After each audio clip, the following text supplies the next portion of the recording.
Welcome to the prototype section of the Absent-Minded Fish Feeder project for the Mark Rober class in 2021. First off, I want to go over the destination and where I'm designing this system to reside in my house.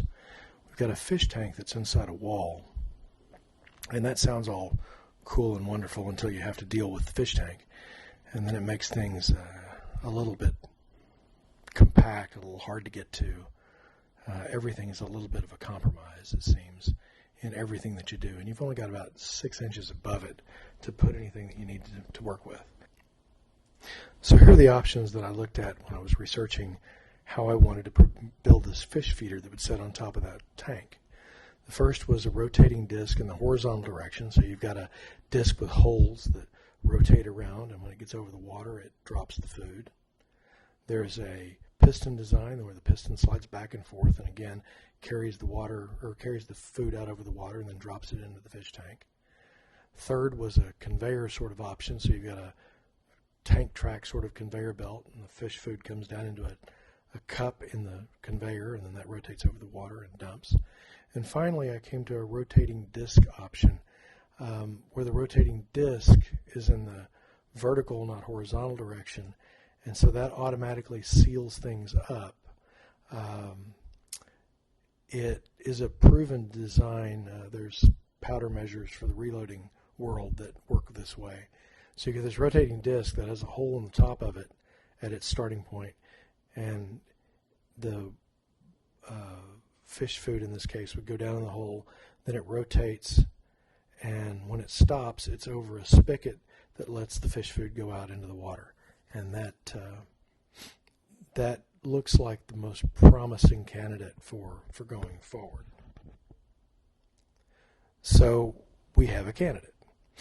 Now, as I dug in deeper on this vertical rotating disc design, as I said, you've got the food coming in at the top, then you rotate it some amount and it comes out the bottom.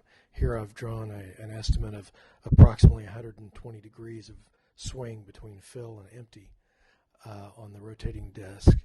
I've also pointed out that I'm planning on designing this out of a simple PVC pipe nested inside another PVC pipe, and the central rotating bit is filled with an epoxy resin. So I've got a solid disc that's not as heavy as steel or aluminum or some other metal. It's also water safe. It's not going to rust, and is easily makeable in inside the house or into your garage or whatever. And here's an example of exactly that: the filling of the first central tube or rotating disc, and this is just after I poured the epoxy, and this is the epoxy I'm using, the C28 epoxy out of Florida. Once you pour it, the air bubbles that are in it come to the top, and one of the things you have to do is get rid of those, and one of the ways to get rid of those is periodically, before it gets hard, hit it with a little bit of a flame. And this is the way the professionals, when they're doing those nice tops on desks and things, that's exactly what they do to get the bubbles off the top and make a nice smooth surface. And there's an example for you to see that's how it works. Now, one of the things in my shop, now while I could use and this is one of those hacksaw or handsaw or something like that to, as you grow older, you accumulate PVC pipe. The rules of PVC pipe is not having to cut that way. And one of the first rules of owning a bandsaw is first rule of having a bandsaw. So this is a good way to do it. And yeah, I cut this with a dust collector handsaw or this plastic in my wood, and go ahead and cut it, and then I'll clean up after the fact with a shop vac. It's a little messy, but it gives you a nice clean cut. As you can see here, and I've got my pieces all set up and ready to go. Now, one of the key things is I've got to center the inside pipe with the outside pipe, so I built a little jig here, wooden blocks to glue against with hot melt glue to hold that centerpiece in the right spot so I could fill the area around the outside of it, between the outside pipe and the outside of the inside pipe, with some epoxy. And this was my first attempt at it. And this release material here is something you absolutely need when you're working with forms and epoxy. But there were some unplanned outcomes. And the only one so far, was that method didn't work. Putting the epoxy only on the outside of the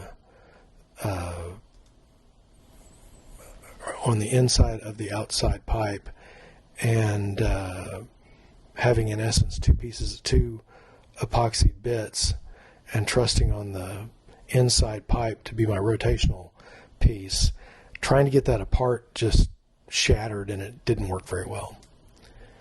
So I came up with this second design where the outside pipe is just that. It's the outside pipe, and then my inside pipe is, on the inside and outside of the pipe is my epoxy.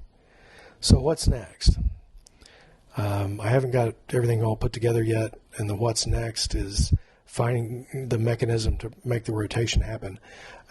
This was my first design, and it's a little complicated. It involves rotating a rotating all thread that with a nut attached to it that raises up and down and moves the lever between two limit switches.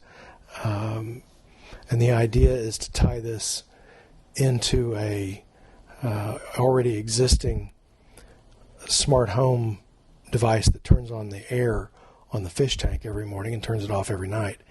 And the idea was, when that power comes on, this motor spins so that the all thread raises the lever up and dumps the food, and when it hits the upper limit switch, it reverses itself, goes back down, and when it hits the second release, the second limit switch, it stops.